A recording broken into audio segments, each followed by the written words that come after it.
Maïka, qu'est-ce que vous pensez des explications du ministre de l'Immigration, Jean-François Roberge? Bien, je vais commencer avec avec quoi je suis d'accord avec le gouvernement, c'est qu'il faut vraiment parler d'immigration temporaire et d'immigration permanente en même temps, ce qu'on n'a pas fait depuis les dernières dizaines d'années. Et dans le fond, l'idée, c'est qu'on voulait toujours baisser les seuils permanents. Ce que ça a fait, c'est que ça a augmenté l'immigration temporaire. Mais là, monsieur le ministre parle de ne pas être clientéliste. Il n'est pas clientéliste, il est électoraliste. C'est-à-dire que cette vision-là, ce concept de seuil de capacité d'accueil, le concept de la capacité d'accueil, ça n'existe pas. Ça date des années 80. Puis à la fin des années 80, le gouvernement a abandonné l'idée. Là, on essayait, de manière honnêtement très honnête, là, de déterminer d'un seuil statistique, démographique, de combien d'immigrants on est capable d'accueillir. Finalement, en statistique, c'est ce qu'on appelle, ils ont eu des résultats indéterminés, c'est-à-dire que c'est impossible d'avoir un seuil scientifique, démo-économique sur ce seuil-là. C'est pas une question de nombre, c'est une question de comment on les intègre, c'est une question de volonté d'accueil. Puis ça, c'est clair quand on pense que, quand on a fermé le chemin Roxham, tout le monde disait on a atteint le seuil, on a atteint la capacité d'accueil. Après, la même année, en 2023, on a accueilli 30 000 Ukrainiens quand la Russie a envahi l'Ukraine. Parce qu'on est humaniste et parce qu'on s'est dit, bien, il faut accueillir ces gens-là. Donc, l'idée de la capacité du nombre, puis même Guy Rocher le disait, il faut arrêter de parler du nombre quand on parle d'immigration. Il faut commencer à parler de volonté d'accueil, puis d'avoir des solutions réelles là, sur l'accueil des immigrants. Alain. Ah, mon Dieu. Écoutez, je suis tellement pas d'accord avec ça. Écoutez, on parle de 60 actuellement, 66 000 immigrants. Le problème est simple. L'année passée, au Canada, ils ont accepté, le seuil était de 500 000 immigrants. Alors, ce qui arrive, c'est que si Québec dit, nous, on en veut 60 000 exemples, ça veut dire qu'il y en a 440 000 qui vont aller au Canada.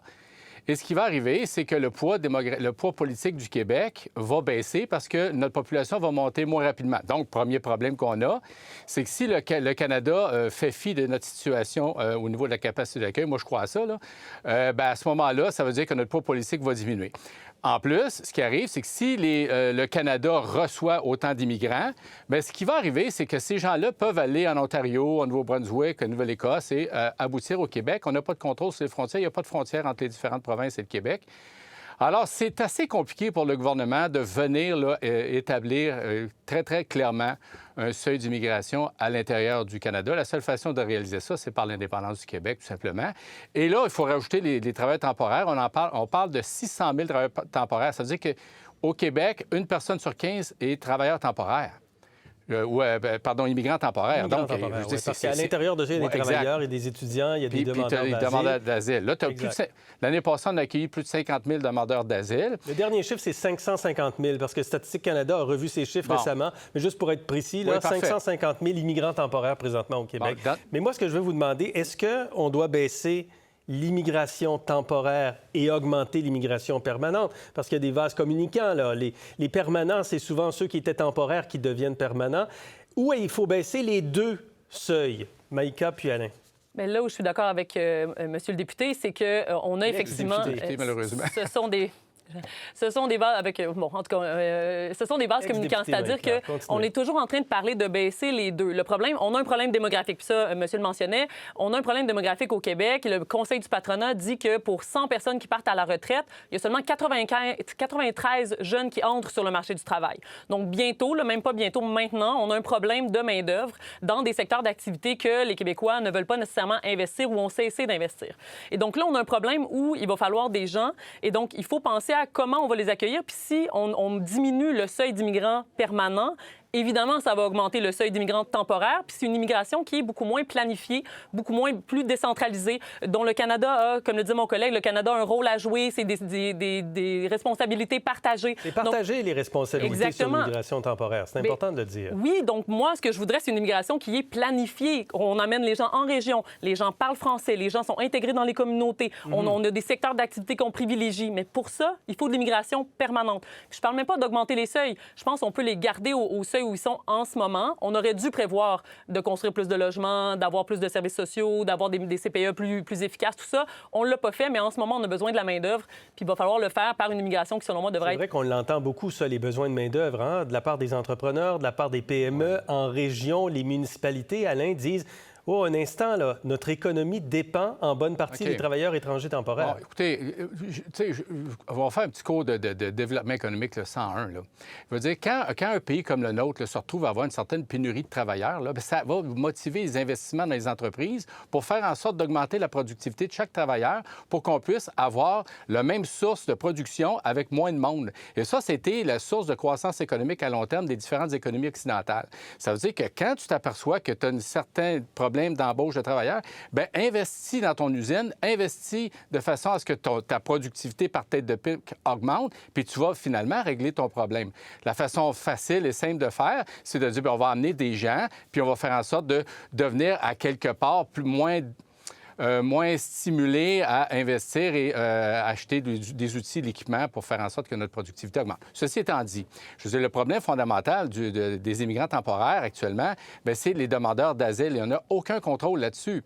Je veux dire, à un moment donné, si le gouvernement fédéral, à un moment donné, a fermé Roxham, ça plus ou moins régler le problème. J'aimerais revenir sur les capacités d'accueil. On a demandé, quand j'étais au Bloc québécois, pendant des années, on disait au gouvernement fédéral d'accepter l'idée que la capacité d'accueil doit être respectée dans l'établissement d'un seuil. Et c'était le gouvernement du Québec et des provinces qui devait situer cette capacité d'accueil-là ou au moins essayer de repérer. Et même le gouvernement fédéral, qui est extrêmement ouvert à l'immigration, à la fin du règne de Justin Trudeau, disait, mais finalement, oui, il y en a une capacité d'accueil, puis à quelque part, il faut quand même respecter ça. Alors, on avait remporté ce débat d'idées-là, qui est extrêmement important quand vient le temps de situer le seuil d'immigration. La question qui se pose, c'est, il est où le juste milieu pour ne pas nuire à notre économie? Parce que là, je veux juste vous dire qu'on a une baisse démographique au Québec d'ici les 5 prochaines années. La réduction de 200 000 immigrants temporaires demandée par M. Legault ne fait pas l'affaire des milieux d'affaires qui sont inquiets. Mais en même temps, assurer une stabilité démographique à l'intérieur, si je reprends l'expression, de la capacité d'accueil, Maïka. Mais c'est ça, le problème, c'est que démographiquement, on n'est plus là où on était dans les années 80. On n'est plus là où on était dans les années 90. La pyramide des âges est inversée.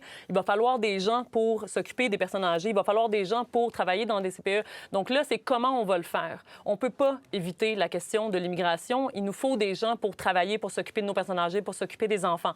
Après, c'est comment on va le faire. Puis le concept de la capacité d'accueil, je vous le dis, là, en académie, en statistique, en économie, c'est pas un concept qui existe parce que c'est un concept qui a été démantelé parce qu'on n'est pas capable d'avoir un chiffre, parce qu'il y a trop de tenants et aboutissants. Comment est-ce qu'on calcule la capacité d'accueil si on dit, oui, mais ça enlève, ça fait qu'il y a des entreprises qui vont fermer, il y a des entreprises qui disent, des usines qui disent, si on n'a plus assez de monde, on va devoir fermer. Fait que ça fait perdre des emplois aussi à des employés québécois d'origine québécoise. Donc, il y a tous ces tenants et aboutissants-là à prendre en compte. Moi, si on enlève toutes les éducatrices de CPE qui sont issues de l'immigration du jour au lendemain, moi, je ne peux plus travailler. Donc, il y a tous ces tenants-là aboutissants à prendre en compte. Donc, 15 secondes, Alain. Oui, bien, c'est parce que la SCHL a vraiment clairement identifié les seuils d'immigration trop élevés qui a eu résulté de la pénurie de logements et de l'augmentation des loyers. Clairement, il a établi les liens. Quand les fonctionnaires du gouvernement fédéral, ont dit sonnette d'alarme, arrêtez d'amener autant d'immigration parce qu'on est en train de craquer de partout. Il faut qu'on diminue la pression parce que les services, ils sont abîmés. Et puis ça, c'est une réalité. Yeah. Alors, je comprends ce qu'elle dit. On aurait dû construire plus de logements, c'est tout. Ben oui, mais... Voilà. C'est sur ce soupir qu'on va s'arrêter. Merci Alain, merci Maïka. On se reparle tantôt.